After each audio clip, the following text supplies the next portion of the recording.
Bonjour et bienvenue à ce balado Trucs et astuces de la semaine, une présentation de meswebinaire.ca et le Collège communautaire du Nouveau-Brunswick, campus de Dieppe.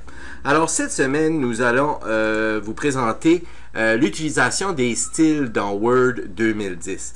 Les styles, un outil très utile dans Word 2010. Ça peut même vous aider et vous sauver bien du temps dans la mise en page de votre document. Et vous pouvez même créer des tables de matière automatiquement. Alors, passons tout de suite au balado de cette semaine. Eh bien, c'est sûr et certain que vous pouvez changer les polices puis les tailles des polices à partir du groupement police, ici dans l'accueil. Mais c'est pas toujours pratique de faire de cette façon-là. Alors c'est certain, si vous avez un tout petit document et que vous voulez juste changer quelques éléments du document, vous pouvez le faire à partir de là. Alors si, exemple, je prends Microsoft, le titre du document que j'ai ici, je peux le changer à la police que je veux. Je peux changer la grandeur ou la taille de la police. Mais si j'ai un grand document que je veux créer beaucoup d'informations dedans, ça va être long un peu de faire ça. Puis je vais vous montrer, en plus de ça, des avantages d'utiliser les styles au lieu d'utiliser, si tu veux, cette police directement dans le groupement police. Alors si je vais ici à la droite, vous voyez la liste de polices.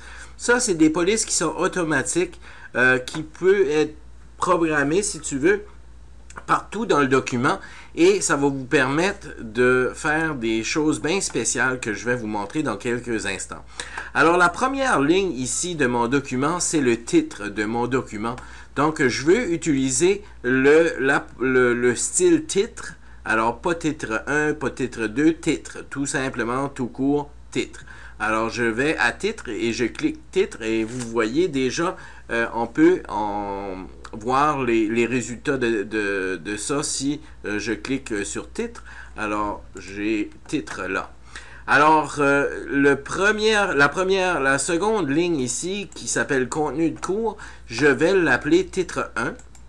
C'est mon premier niveau de titre.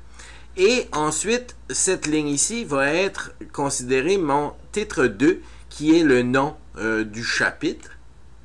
Et ensuite, les éléments qu'il y a en dessous ici, c'est du contenu que je vais appeler titre 3. Alors, partout dans mon document, je vais maintenir cette même programmation du mise en page de mon document. Et finalement, la dernière ligne de cette section-là, je vais l'appeler titre 4. Alors, vous voyez comment, ça c'est le titre, ça c'est le titre 1, titre 2, titre 3, vous voyez, ici apparaît titre 3, et finalement, titre 4. Alors, si je veux reproduire ces éléments-là, je peux aller dans chacun de ces sections ici, et aller sélectionner le titre approprié. Mais il y a une façon aussi plus facile et rapide de faire cette chose-là. Alors, si je regarde ici, je sélectionne chapitre 1,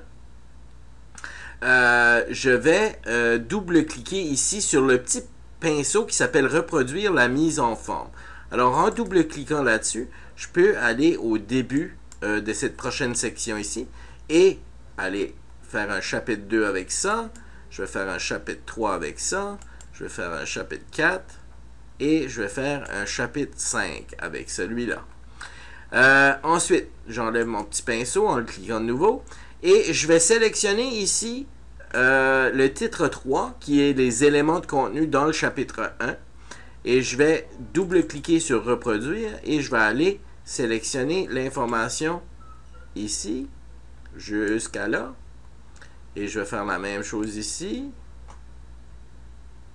Jusqu'à là. Je vais faire la même chose ici jusqu'à là. Et je vais faire la même chose ici jusqu'à là.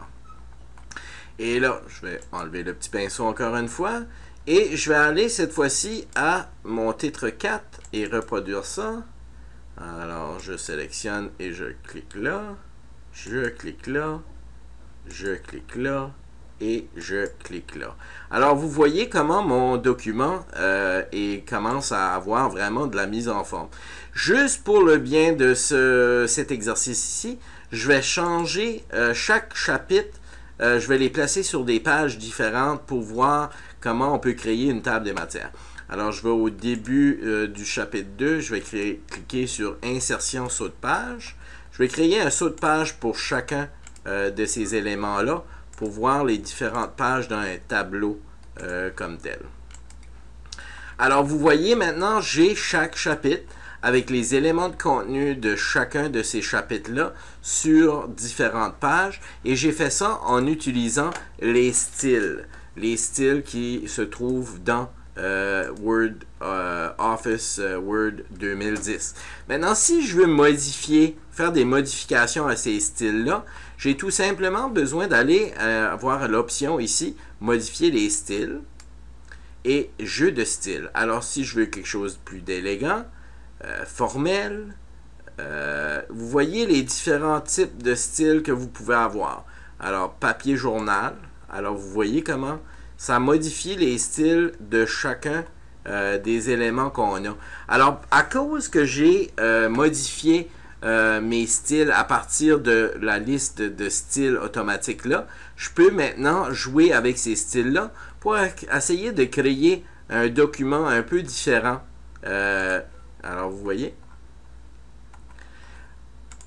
créer des styles différents pour un peu modifier mon document. Alors si j'ai besoin de faire un changement à un style en particulier, eh bien c'est plus facile pour moi d'aller faire un changement et ça modifiera tout le document au complet. Tous les styles seront modifiés. Alors, exemple, si je vais à titre 2 ici.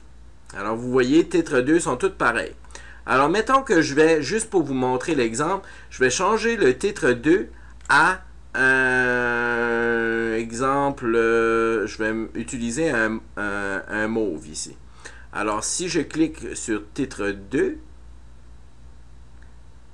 mauve, et je vais faire un clic de droite sur titre 2, mettre à jour titre 2, eh bien, vous voyez comment les titres 2 ont été modifiés partout dans le document et ils sont tous mauves partout dans le document. Alors ça, c'est un élément qui peut vraiment nous sauver bien du temps pour la modification d'un document. Excusez. Alors maintenant, je vais ajouter une table matière. Alors je vais insérer un saut de page et je vais, dans cette première page-là, insérer une table des matières. Et vous allez voir comment facile que c'est à insérer une table des matières lorsque vous avez utilisé des styles. Alors si je vais dans Références, table de matière, et il y a plusieurs formes de table de matière ici. Alors je vais utiliser table de matière automatique 2. Et en cliquant table de matière automatique 2, vous voyez comment la table de matière a été créée automatiquement avec les niveaux 1, 2 et 3. Tous les éléments de contenu sont maintenant dans cette table de matière-là. Pouvez-vous vous imaginer combien de temps ça vous aurait pris de faire ça manuellement, cette table de matière-là? Alors, c'est juste pour dire comment, en utilisant les styles qui se trouvent dans l'onglet Accueil, vous pouvez sauver bien du temps en créant des documents. Et puis, juste faire la table de matière peut vous sauver énormément de temps. On parle d'une demi-heure à 1 heure même juste pour faire cette table de matière-là manuellement. Alors, c'est tout pour ce balado aujourd'hui. Alors, c'est tout pour le balado de cette semaine sur les trucs et astuces dans Word 2010. Alors, je vous demande de consulter notre liste complète des webinaires à venir. Nous allons vous présenter dans les semaines à venir la transition de Office 2003 et 2007 à 2010, que ce soit Word, Excel, Outlook ou PowerPoint. Nous allons voir également les clients mécontents et nous avons un webinaire très spécial, une mini-série de webinaires sur Insights Discovery, l'efficacité personnelle. Et puis ça, c'est un webinaire qui pourrait vraiment, sans exagéré, changer votre vie si vous avez jamais vraiment suivi la formation Insights Discovery. C'est une formation que vous allez adorer et que vous allez vraiment en apprendre beaucoup sur vous-même, sur les autres et comment vous adapter au style de personnalité des autres. Alors, je vous recommande de consulter notre liste de webinaires. Alors, merci beaucoup et à la semaine prochaine.